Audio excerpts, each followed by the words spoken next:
There are some stories that begin with sunshine and end in shadows, and the tale of young Max is one such story. Our story begins in the sleepy town of Oakhaven, a place so quiet you could hear a pin drop, if anyone ever bothered to drop a pin. Max was a boy of 7, with hair the color of dandelion fluff, and eyes that held the vast curiosity of the summer sky. He was not a boy who looked for trouble. Instead, he looked for wonder. He would spend his hours chasing butterflies with a net too big for him, his laughter echoing through the neat little gardens of his neighborhood. He was a collector of interesting things: smooth river stones, oddly shaped leaves, fallen bird feathers. He believed every small object held a secret, a story waiting to be told. The town of Oakhaven loved Max, in the way small towns love the children they have watched grow. The baker would save him the last jam-filled donut. The librarian would set aside books filled with dragons and enchanted forests. His parents, a kind but often worried pair, saw him as their own personal sunbeam, a bright light in their otherwise ordinary lives. On the edge of Oakhaven, looming like a dark, silent giant, stood the Whisperwood. The trees grew too close together, their branches tangled like knotted fingers, blocking out the sun. A perpetual mist seemed to cling to the forest floor, even on the brightest of days. The townspeople spoke of it in hushed tones. They said the paths inside would change when you weren't looking, and that the wind whistling through the leaves sometimes sounded like voices. Max was not afraid of the Whisperwood. He was fascinated by it. From his backyard, he could see the edge of the forest, a wall of green and shadow. He had been told repeatedly and sternly never to go near it. "There are dangers in that wood, Max," his father would say. "Things you wouldn't understand." But for a boy who saw magic everywhere, the forest was not a place of danger. It was a place of secrets. It was the greatest mystery in his small world, a storybook he was forbidden to open. The warnings only made the whispers from the woods seem more enticing, like a secret being shared just with him. The day Max disappeared began with a beautiful, crisp autumn afternoon. Max had been playing in his yard, his red ball a bright splash of color against the green grass. His mother was inside, humming a tune while baking a pie, occasionally glancing out the window to see his familiar shock of blonde hair. She looked away for just a moment, perhaps to check the oven or answer the phone. A moment is a very short amount of time, but it is often long enough for a life to change its course entirely. When she looked back, the yard was empty. The red ball sat alone in the grass. Max was gone. There was no sound, no cry for help, no sign of a struggle. It was as if he had simply been erased from the landscape. His mother's heart pounded in her chest as she called his name, her voice growing more frantic with each unanswered shout. She ran to the edge of the yard, her eyes drawn to the one place she had told him never to go.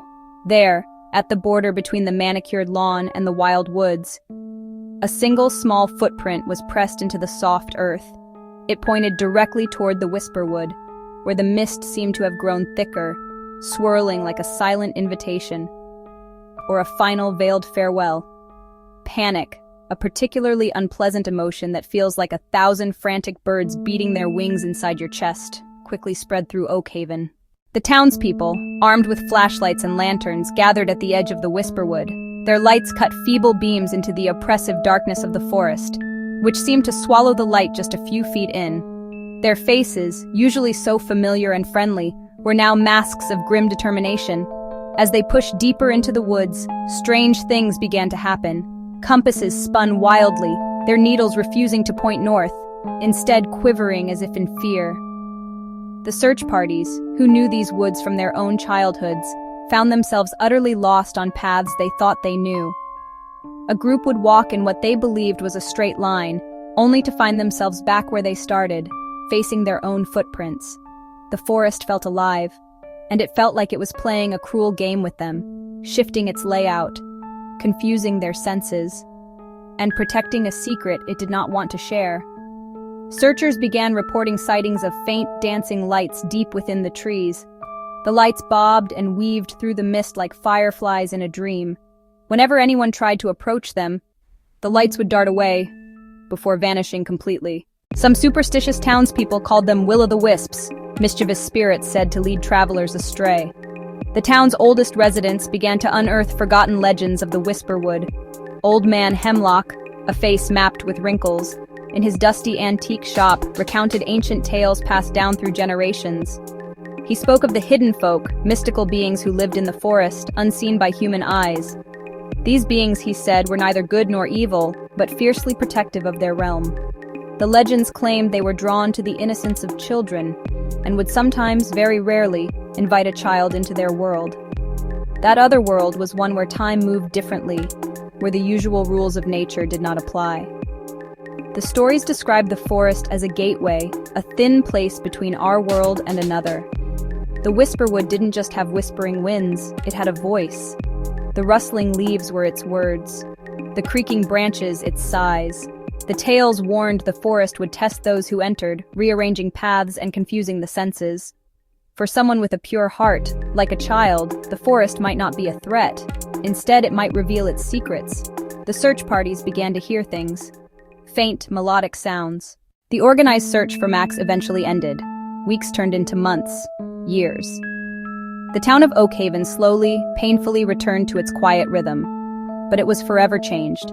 Max's parents never moved away. They held on to a sliver of hope, persistent and heartbreaking. They would often stand at the edge of their yard, staring into the Whisperwood, listening for a laugh on the wind that never came. The forest remained, a silent keeper of secrets, its misty veil hiding the truth. Max was never found. No one ever saw him again. The mystery became part of Oakhaven's identity, a ghost story told around campfires, a cautionary tale for a new generation.